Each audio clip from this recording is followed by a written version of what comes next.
A white SUV was parked sideways across my farm gate, hugging both fence posts like it owned them. My tractor idled behind me, the goats were hollering, my rooster was going berserk, and the egg delivery guy was honking so hard I swore he'd pop a vein. I stood there, barefoot in overalls, holding a broken gate chain in one hand and my coffee in the other, staring at this vehicle like it had just landed from Mars. Then I saw a bumper sticker that read, "I don't yield, I manifest." Right then, I knew I wasn't dealing with a normal person. I was dealing with a Linda.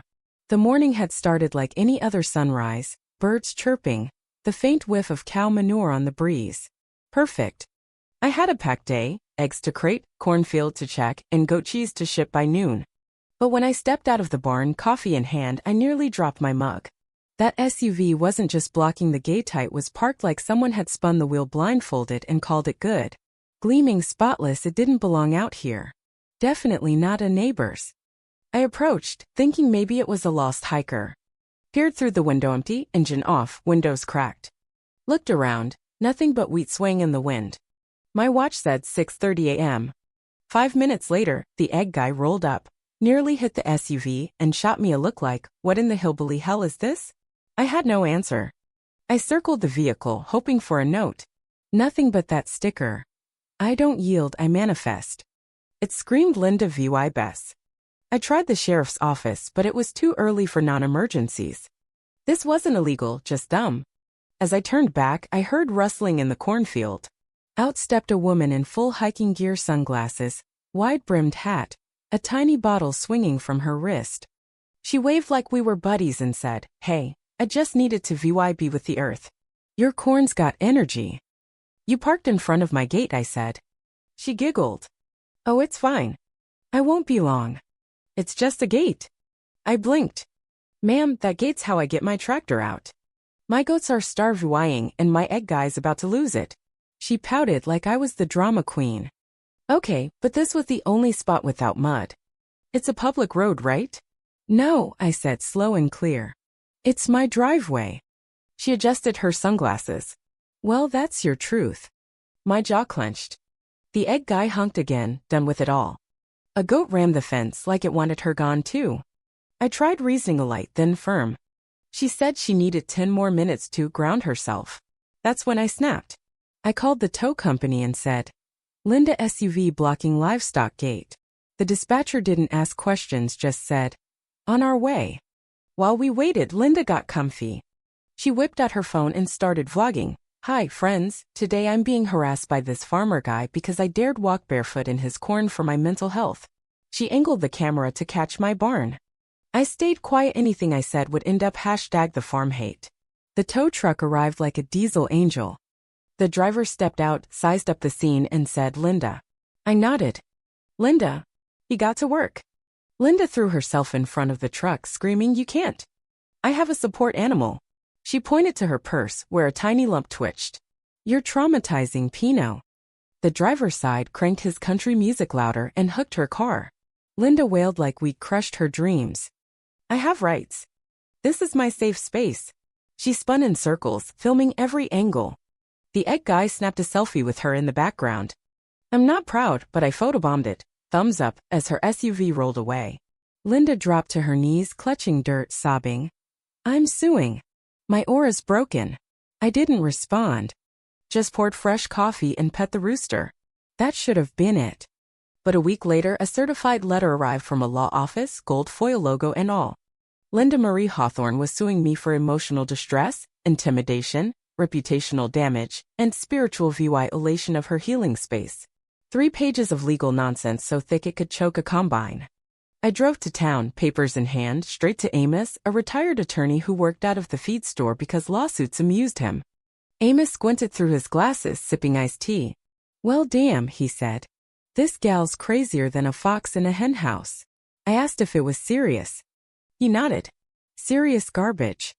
Ignore it, and you're in a courtroom circus." We built a case that afternoon. Amos told me to gather everything videos, photos, witnesses. Linda had a TikTok following, and her live streams were already viral locally. In one, she called my gate a weapon of trauma. In another, she said her dog Pino had PTSD from diesel engines. My barn's security cam caught it all, her blocking the tow truck, calling my gate, oppressive energy. I labeled it Exhibit A, Linda versus reality.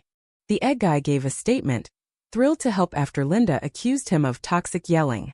A neighbor kid saw her singing to the corn some off-brand pop song about owning her path. Word spread. My farm became a landmark. Someone made a parody video with puppets. The paper ran a story, Cornfield Linda's Cosmic Meltdown. I wasn't laughing. Lawsuits, even dumb ones, can spiral. Amos and I worked nights, building a timeline, prepping a countersuit for trespassing and obstruction. The community rallied. An old couple left a pie. Someone carved a gate sign, not Linda's parking lot. The town held a Save the Gate fundraiser with Linda-themed games and goats and judge wigs. It was absurd but heartwarming. The night before court, Amos handed me a folder on my porch. "This ain't just you," he said. "It's every fence, every gate, every soul steamrolled by someone who thinks the world's their playground." We had her videos, her contradictions, even one where she bragged about parking, where the VY best felt right. Court smelled like old wood and tension.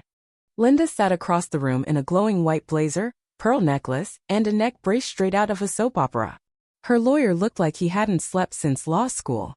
The judge, a no-nonsense woman with crow's feet, eyed the file like it personally offended her. Linda stood, voice rehearsed. "Your Honor, that farm traumatized me. I can't sleep. Pino flinches at banjos. My followers left me. I need 4 therapy sessions a week now." The judge blinked. "And you blame the defendant for towing your car after you blocked his gate?" Linda nodded, clutching her purse. Amos stood, slow and deliberate. "Your Honor, we have footage of Ms. Hawthorne trespassing, ignoring requests to move, and blocking the tow truck. Plus, her own video saying, 'These country folks need humbling.' He played at Linda spinning by my barn, mocking my goats as VYB killers." The room went quiet. Linda claimed it was art. The judge wasn't buying it. Amos piled on, witness statements, security footage, even Linda's parking tickets from other towns. The judge asked if she knew what perjury meant. Linda sobbed, mascara running, claiming the town mocked her with t-shirts. The judge snapped, "You made yourself a meme, Hawthorne." She dismissed the case, ordered Linda to pay court fees, towing costs, and damages. Linda walked out, vowing, "This isn't over." Amos warned me she'd reload. 3 days of peace, then a clerk called. Linda appealed, claiming the judge was rurally biased. She hired a slick California lawyer who accused me of shaming her with my gate sign. Then she announced a press conference outside my farm. A van rolled in with Team Pino shirts and a podium. Linda in white linen ranted about agricultural oppression while a goat chewed their banner. Amos whispered we could sell popcorn. But it got worse. Linda's trauma expert claimed my farm's male VY best broke her psyche. Pino needed dog acupuncture now. The appeal hearing was chaos. Protesters, news crews, signs saying farmers have feelings. Linda's lawyer painted her as a persecuted healer. Amos stayed calm, replaying facts, trespassing, obstruction, lies. Then he dropped a bomba hot mic clip from her press conference. "This'll fund my Bali trip." The judge's eyes narrowed.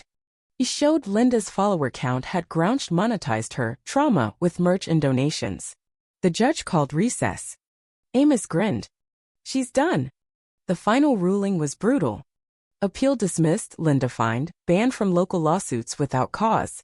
She left quietly, Pino peeing on her yoga mat outside. Poetic. The farm settled back to normal. I painted my gate sign red, added, "Not a vibe zone." The story went viral. Memes, talk shows, comedians roasting Pino.